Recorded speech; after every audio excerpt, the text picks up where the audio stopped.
Halo teman-teman, selamat datang di channel Servant Story. Untuk kali ini Servant Story akan membahas Leonardo da Vinci. Seorang pelukis, pemahat, pematung, arsitek, penemu, ilmuwan, penulis, dan filsuf asal Italia pada masa Renaissance. Ia sering disebut sebagai pelopor ilmu paleontologi, ichnologi, dan arsitektur, serta dianggap sebagai salah satu pelukis terhebat sepanjang sejarah. Leonardo lebih masyhur sebagai seorang pelukis. Lukisan Mona Lisa adalah karyanya yang paling terkenal dan merupakan potret manusia paling populer yang pernah dibuat. Sebelum mulai pembahasannya, jangan lupa like, komen, dan subscribe.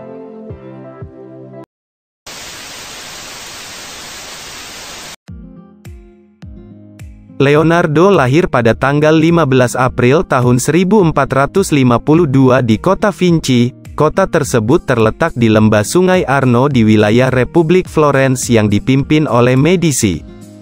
Ia adalah anak di luar hubungan pernikahan antara Messer Piero di Antonio da Vinci, seorang notaris kaya asal Florence, dan seorang perempuan pedesaan yang bernama Caterina, diidentifikasi sebagai Caterina Butti del Vaca dan yang terkini sebagai Caterina di Meolipi oleh sejarawan Martin Kemp. Ada banyak teori tentang identitas ibu dari Leonardo, termasuk pendapat bahwa dia adalah seorang budak dari luar negeri atau seorang remaja lokal yang miskin. Leonardo tidak memiliki nama keluarga menurut pemahaman modern.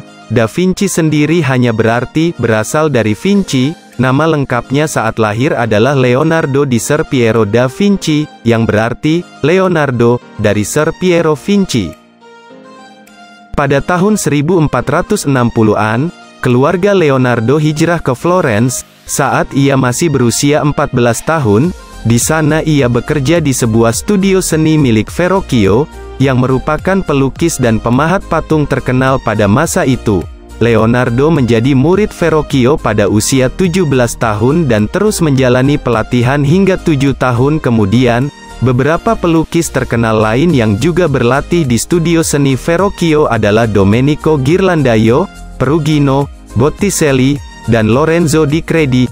Di sana Leonardo mempelajari berbagai disiplin ilmu, seperti ilmu kimia, metalurgi, pengolahan besi, pengolahan kulit, mekanika, pengolahan kayu, hingga kemampuan artistik dalam menggambar, melukis, memahat, dan membuat model.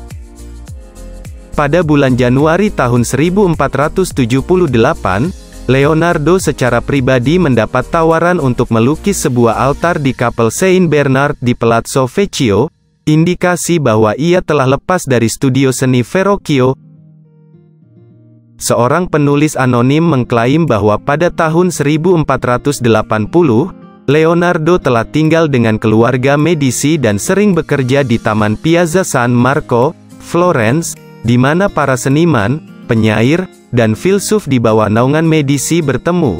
Pada bulan Maret tahun 1481, Leonardo mendapat tawaran dari biarawan San Donato di Scopeto untuk membuat lukisan The Adoration of the Magi. Kedua lukisan tersebut tidak ada yang selesai. Leonardo meninggalkan proyek tersebut saat ia pergi ke Milan untuk menawarkan jasanya pada penguasa kota tersebut, Ludovico Sforza. Kepada Sforza, Leonardo menulis surat yang menjelaskan bahwa dirinya menguasai berbagai bidang mulai dari teknik hingga desain senjata. Ia baru menyebut bahwa dirinya bisa melukis di akhir surat. Leonardo bekerja di Milan sejak tahun 1482 hingga 1499. Ia diminta untuk membuat lukisan Virgin of the Rocks untuk Persaudaraan Pembuahan Suci, Confraternity of the Immaculate Conception, dan The Last Supper untuk Biara Santa Maria delle Grazie. Pada musim semi tahun 1485, Leonardo pergi ke Hungaria atas nama Sforza untuk bertemu Raja Matthias Corvinus dan diminta untuk membuat lukisan Bunda Maria. Leonardo dipekerjakan oleh Sforza dalam banyak proyek, termasuk persiapan pertunjukan untuk perayaan penting, sebuah gambar dan model kayu untuk kompetisi desain pembuatan kubah Katedral Milan, yang tidak ia selesaikan, dan sebuah model untuk monumen berkuda bagi pendahulu Ludovico, yaitu Francesco Sforza. Monumen yang dikenal dengan nama Grand Cavallo tersebut rencananya bisa melampaui ukuran dua patung berkuda lainnya yang dibuat pada masa Renaissance, yaitu Gattamelata yang dibuat Donatello di Padua dan Bartolomeo Colleoni yang dibuat Verrocchio di Venezia. Leonardo berhasil menyelesaikan kerangka kuda tersebut serta rencana detail untuk melapisinya dengan perunggu. Sayangnya, pada bulan November tahun 1484, Ludovico justru memberikan perunggu yang dibutuhkan Leonardo kepada iparnya, yang kemudian digunakan untuk membuat meriam demi mempertahankan kota Milan dari serangan Raja Charles VIII. Namun di situ ia tidak hanya melukis dan membuat patung saja, melainkan juga mengubah jalan-jalan sungai dan membangun kanal-kanal, serta menghibur Duke dengan memainkan lut dan bernyanyi. Lalu ia bekerja untuk Raja Louis XII dari Prancis di Milan dan untuk Paus Leo X di Roma. Sementara itu ia membantu Raphael dan Michelangelo dalam merancang Katedral Santo Petrus. Dalam hidupnya Leonardo sangat tertarik pada ilmu pengetahuan. Ia mulai mempelajari burung terbang dan mulai merancang mesin terbang. Pemikirannya itu terdapat dalam buku catatannya sebanyak 7.000 halaman. Di dalam buku itu juga terdapat sketsa tentang studi tubuh manusia.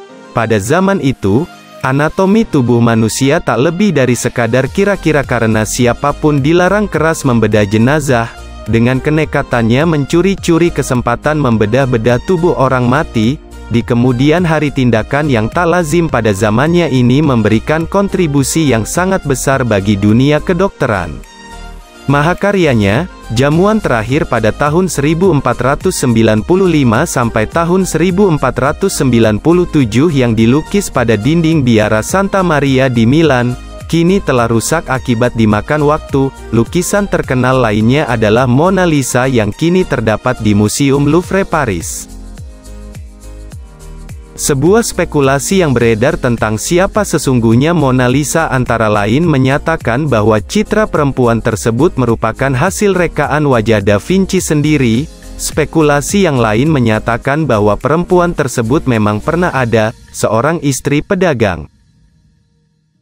Leonardo da Vinci wafat di Clos-Luz, Prancis pada tanggal 2 Mei tahun 1519, dan dimakamkan di Kapel Saint Hubert di Castel Amboise, Prancis.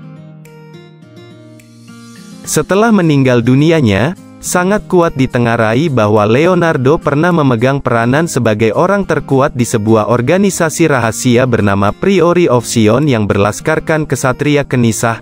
Apakah organisasi rahasia ini?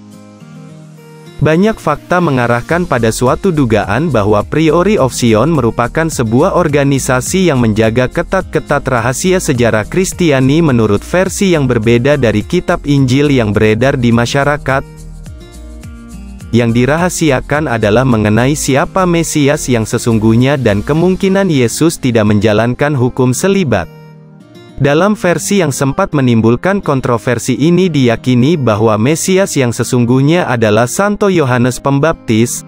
Hal tersebut tersirat dari kekerapan Da Vinci melukis Sang Santo dalam posisi telunjuk menuding ke atas sebagai simbolisasi putra Allah. Versi yang tak kalah mengagetkannya adalah kemungkinan Maria Magdalena si bekas perempuan pelacur diperistri oleh Yesus.